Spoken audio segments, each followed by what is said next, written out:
Hello, welcome to my YouTube channel. Good afternoon, everyone. My name is Matthew Spencer HENDRAWAN.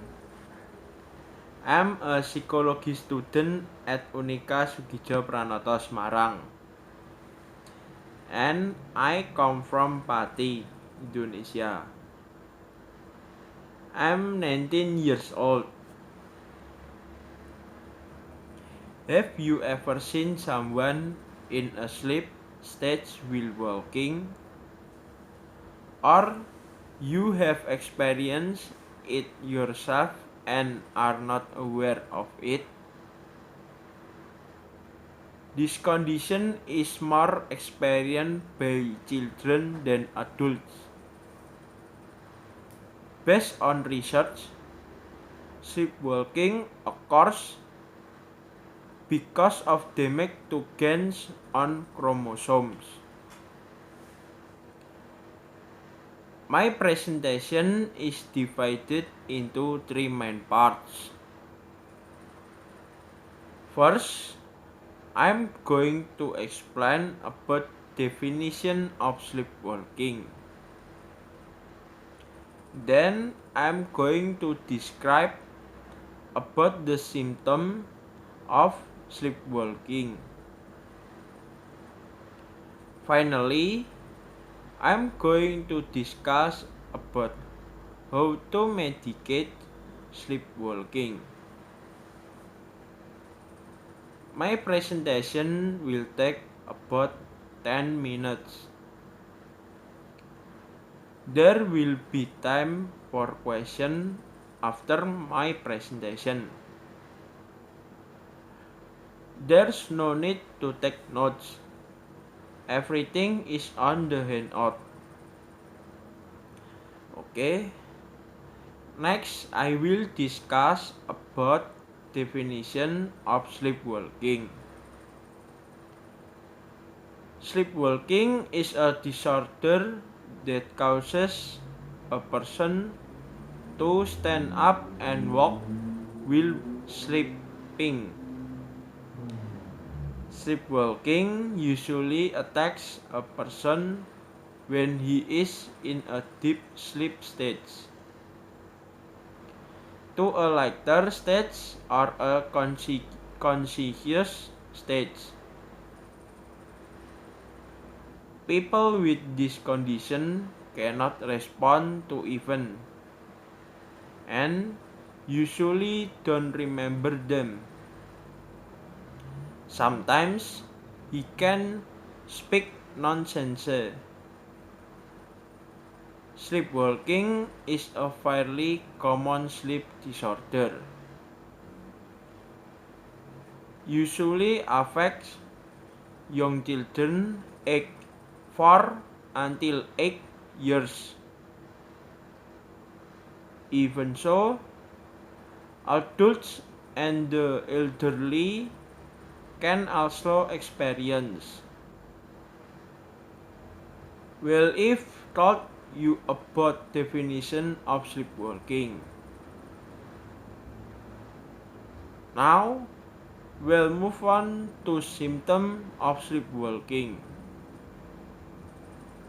Sleepwalking usually occurs early in the night, often 1 to 2 hours after falling asleep.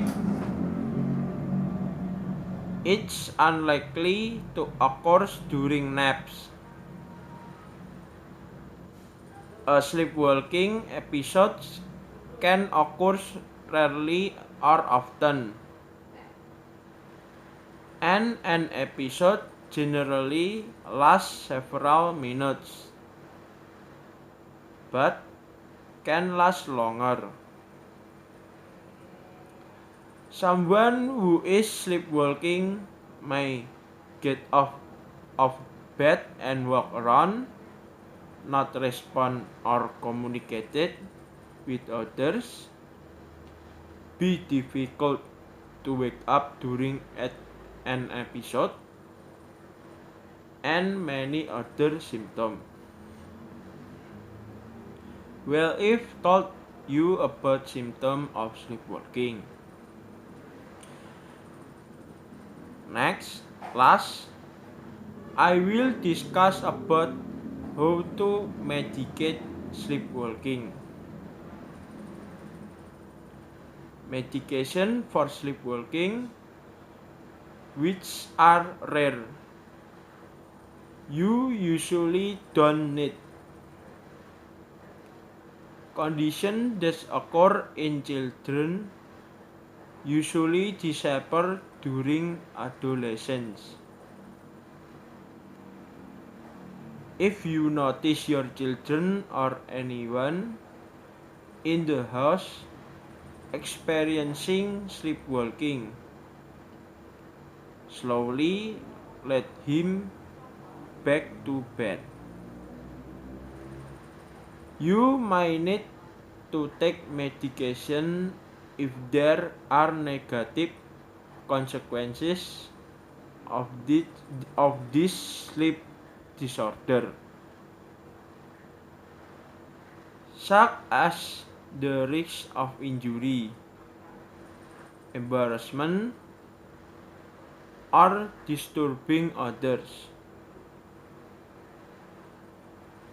Treatment of sleepwalking can be in the form of therapy. Well, if told you about how to medicate sleepwalking. In conclusion, although walking sleep disturbance is not a symptom of a serious health problem and does not require medical action. Treatment by a doctor is recommended if this condition is very worrying and has a high risk of endangering the sufferer. In addition, you are also advised to see a doctor if the sleep disturbance experienced by your child continues into adulthood. Sleep disturbance that is classified as severe might be treated through hypnotherapy or cognitive behavioral therapy,